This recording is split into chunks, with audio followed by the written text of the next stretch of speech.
right, bet. So the movie opens up and we back in my hood, y'all. Chicago, Illinois. Home sweet home. And if I'm being real, there is no way this crib is in the city. You see how nice this shit is? These niggas probably live in goddamn displays claiming that they from the rack. I'm already knowing. We enter the house and 12 is trying to talk to these kids to get some information, and these kids are straight ignoring him. I'm talking about they wouldn't even piss on this nigga if he was on fire, and I like that out of y'all. Even the white folks know not to talk to the pigs. Maybe y'all not so bad after all. And did this horny fuck just look at auntie's ass? I caught you. Nah, his ass is freaked out, but he just like me for real. I can't even be mad. Mom is packing her bags trying to get ready for this trip to Paris, and yes, you heard me correctly. A Christmas trip to Paris, France. Not Paris, Texas, bitch. Paris, France. What kind of money do these niggas have? My family took my Puerto Rican ass to Humboldt Park to go sledding for Christmas. If I told my mom I wanted to go to Paris, she would have looked at me crazy as hell. So anyways, Kevin is mad because Unc is not letting him watch the new Sophie Rain leaks, and shit, I'd be mad too. Mom ain't trying to deal with it, so she tells him to leave, and he says this shit. Hang up the phone and make me, why don't you? Oh nah, bro. These little white kids be too damn bold. My OG would have falcon punched my ass if I said this shit to her. Kevin then starts having a titty attack because he has to pack his suitcase. So he goes to ask the homies for some help, and they basically tell him to go fuck himself. And damn, why everyone gotta stick up their ass? Kev goes into Los Polos's room and they peep Wello outside talking about he murked his whole family and half the people on this block. Like goddamn, why they talking about this nigga like he King Von? One of Satan's greatest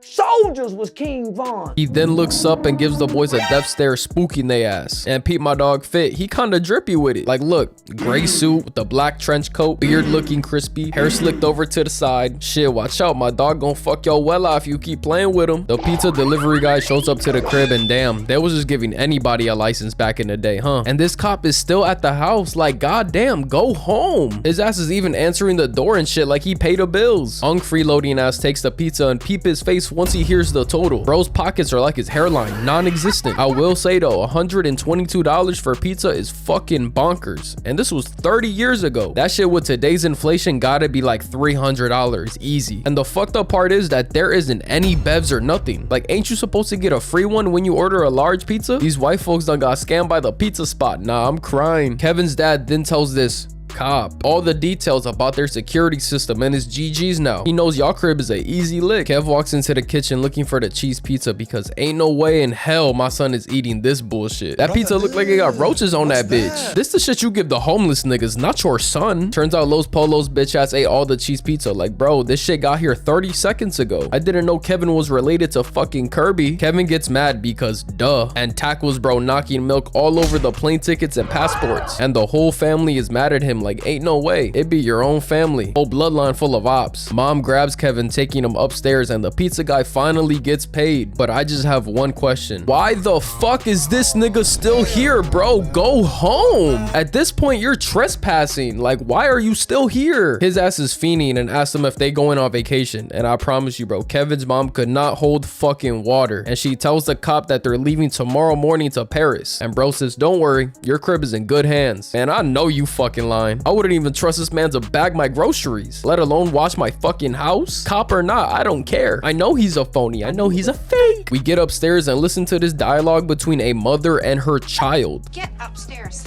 I am upstairs, dummy. Is this nigga serious? Oh my fucking god. This little bastard is insane. Kevin goes up the stairs and she tells him that she doesn't want to see him for the rest of the night. And he says this. I didn't want to see you again for the rest of my whole life. And I didn't want to see anybody else either.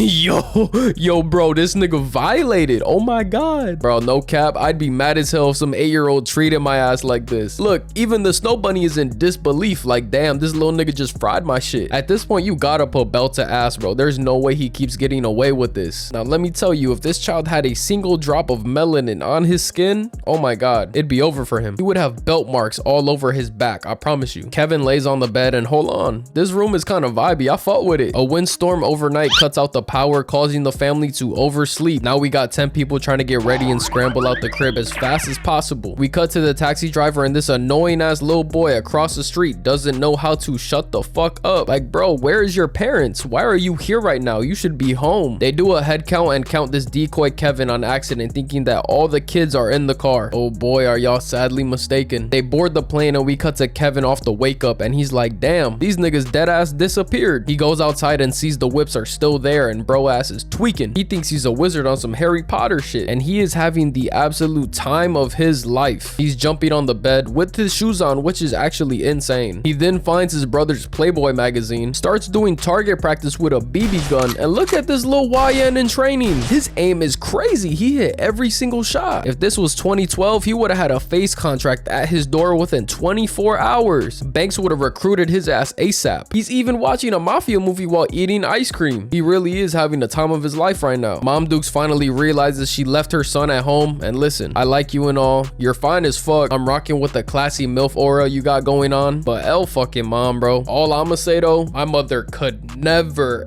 ever do some shit like this. We then see the cop from earlier, and turns out he's a thug. Not like you couldn't see that from a mile away. And they're plotting on Kevin's crib, and no cap, that's a W plan because Kevin is lacking right now. Bro fell asleep watching The Grinch, but even in his sleep, bro got 99 awareness and wakes up once he hears the goons trying to break into the crib. He comes up with a 200 IQ play, turning on all the lights, scaring away Dumb and Dumber. The family lands in Paris, and they boom gang the phone away from this bitch to call for help. And nah, me personally, random French hoe, I would not let that slide, but that's just me though. We cut back to Kevin, and he's hyping himself up, talking about he gotta be the man of the house. Where y'all scary ass niggas at? Y'all ain't on shit for real. Niggas be fake demons. And the old man jump scares bro back into the crib, got his ass doing the Tom and Jerry scream. Mom calls the cops to send an officer over to check on Kevin, but bro is spooked out of his boots. He ain't opening the door for nobody. You better get a house key and open that shit the normal way, because my son ain't opening nothing. The family leaves mom at the airport by herself so she could get a flight back home, and damn, they do not give a single fuck about Kevin. They're like, damn, Kevin's at the crib alone? That's crazy, gang. Yo, what we finna do in Paris though? At least mom is now trying to do anything to get back home to her baby, trying to make up for being one of the worst moms in TV history. Tony Soprano's mom takes the cake when it comes to that shit. That bitch was evil. Kevin's at the crib on his grown man shit, and okay, I see you. That aftershave burned like a bitch, huh? Lil bro is bored, and he just starts doing dumb shit and climbs on these shelves, and literally the whole thing comes crashing down. And oh fuck no, this big ass spider is just running loose now. I would have burned the whole house to the ground. I do not play that shit. Like, I'm not scared of spiders or anything. I don't have arachnophobia. Just the idea of not knowing where it is absolutely terrifying. Like, what if I go to take a shit and the spider's in the toilet and it bites me on my ass? I'm screwed. Now I have poison in my ass and I'm dead. Dumb and Dumber are robbing a house, and they get a voicemail from Kevin's dad talking about they in Paris, blah blah blah, and his GG's. That house is barbecue chicken, the freest lick of their entire life. Kevin is at the store copying a toothbrush when he runs into the old man again. And does he always gotta look this creepy? Like, bro, do you know how to speak? Yo ass always just staring at somebody. Kevin runs out the store accidentally stealing, and this lame ass nigga snitches to the feds on Kevin. Now we gotta chase down, but my dog turns on the jets. Paul Blart fat ass can't keep up, you know that. Then Kevin hits the cleanest slide across the ice, evading the police. And then the cop just gives up. Kevin must have called Lester ass to get him out that jam. Lil bro's walking home, and he almost gets turned into roadkill by the robbers, telling him to watch where he's going. Bitch, you watch where the fuck you're going. Kev realizes this is the fake cop from before, and he tries to get away without making the block hot, but they decide to follow this kid. And come on now, y'all are grown-ass men. Y'all are being weird as hell. He somehow manages to lose them using the power of Jesus, which is a W play. It's nighttime now, and this kid set up this elaborate ass fake party to trick the criminals, and it fucking works. No way this little kid just tricked these niggas twice. Nah, he got it, bro. If my kid ain't smart like this, I'm gonna be highly disappointed. Brandon DTM Jr. in the future, you got some big shoes to fill. Mom finesses her way into swapping flights with this old couple at the very last minute. Like, I'm talking about they are about to walk through the door to board the plane. And I just have one question. What's gonna happen to their bags that go under the plane, you know? Does the airport just hold the bags until the people come and claim them? Or like, what happens to them? Somebody in the comments let me know. I know there has to be at least one of you guys in the comments that works at an airport that knows. It's the next day, and we got Big Kev at the grocery store on his grown man shit. You know, just just picking up some milk. And ew, what the fuck? Kev, you drink red cap milk? And nah, bro, you always gotta go with the dark blue milk. If you disagree with me, you're just wrong. He gets in line to check out, and this bitch has a million fucking questions. Talking about, are you here alone? Where's your parents? Where do you live? Like, goddamn hoe, are you the feds? Nosy ass bit. Like, if you don't do your job and bag my groceries, I got places to be. We see Kev doing laundry and washing the dishes, and no cap, this kid is way more advanced than like 80% of the kids today. There's 8-year-olds that don't even know how to wipe their own ass, and this little kid is doing housework. Tweedledum is trying to break into the crib, but Kevin plays the mafia movie from earlier, scaring him away. Got his ass hitting the deck, oh scary ass. And not gonna lie, fireworks in the crib is insane. This kid got some balls on him, I can't even lie. They find out Kevin is home alone and plan on coming back at nighttime to break in, but he overhears their plan and shit's about to get real. Mom ends up getting a ride from the Pillsbury doughboy who's trying to rizz her up with his clarinet, and gang, that shit was ass.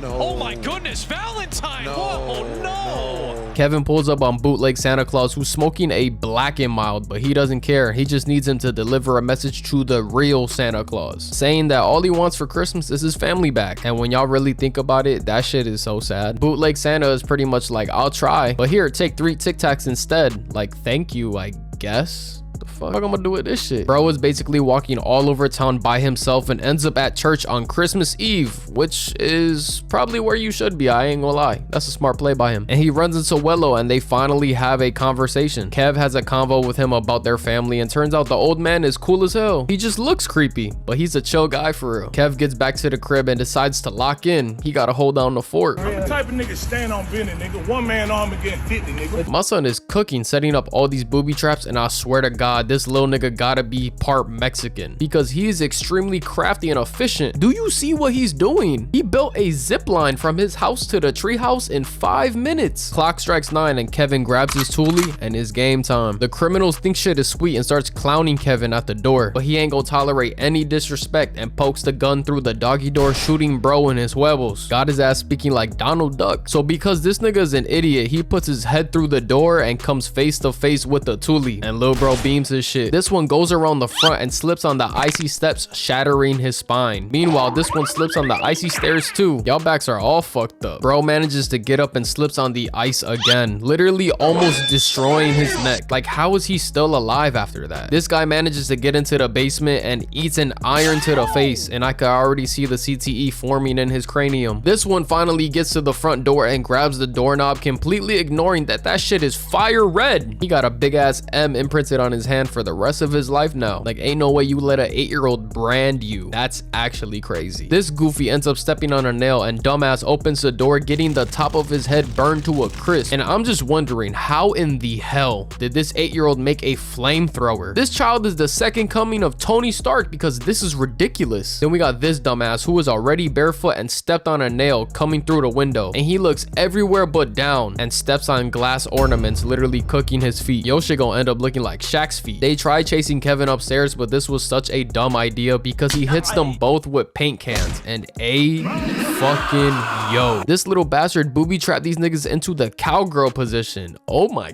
god, nah, y'all gotta retire after this. One of them manages to catch Kevin's leg, but the spider from earlier comes in clutch, causing a distraction. This movie is so insane because how did he set up a goddamn zip line by himself? And it works perfectly. I have no words, man. This kid is a 99 overall with all the Hall of Fame badges, bro. There's just no way around it. Kevin tries to escape by going to a neighbor's house, but that was robbed earlier in the movie, and it was flooded too. He opens the door and the robbers finally catch him, and it's looking like his GG's for the little homie. That is until Wello makes the save, smacking them both with a shovel. The cops come and they arrest Dumb and Dumber, and Kevin has officially won the war. It's Christmas morning now, and Kevin goes downstairs hoping his family would be back, but they're not here, and my heart deadass just broke for him. This is actually fucking depressing. But before I could start crying, mom and everyone pops up at the house, and the old man reunites with his family, and now everything is right in the world and we get a happy ending. And yeah, that's a video, y'all. I hope y'all enjoyed. You know, I had to drop another banger for y'all real quick, and I just want to wish y'all a merry fucking Christmas. I love you guys so much, man. Y'all deadass changed my life. You have no idea. I'm forever grateful to y'all, man. Road to 70K. The Pokemon Master 8 tournament is up next. Make sure y'all eat some water, drink some food, wash y'all ass, tell someone you love them, and I'm gonna catch y'all in the next one.